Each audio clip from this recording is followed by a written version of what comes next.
I'm Brad Meltzer. I've spent my life collecting stories. The best include signs, symbols, and codes, secret meanings that are hidden in plain sight. Some have become the basis for my novels, but I've only scratched the surface of what's out there. And now, history has given me the resources to investigate the rest. This is Decoded.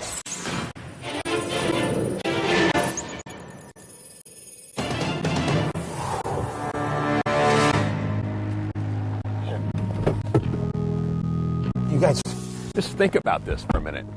There's many, many suspects over the years, and this is like the oldest cold case. The only unsolved skyjacking in aviation history. The problem is there's been like hundreds of people that have either claimed to be this guy or they know this guy, or they were related to this guy, so I'm a little skeptical whether this is going to be the one.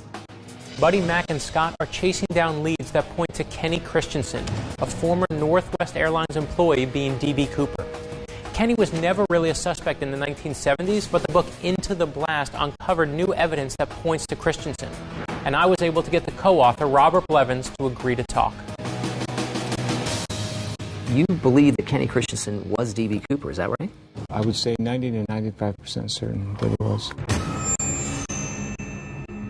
He worked for the airline. He had paratrooper training. He had the opportunity. He had a lot of unexplained spending within a few months after the hijacking. He lent his best friend's sister $5,000 in cash to buy a house. Then he used another $16,000 to buy another house for himself.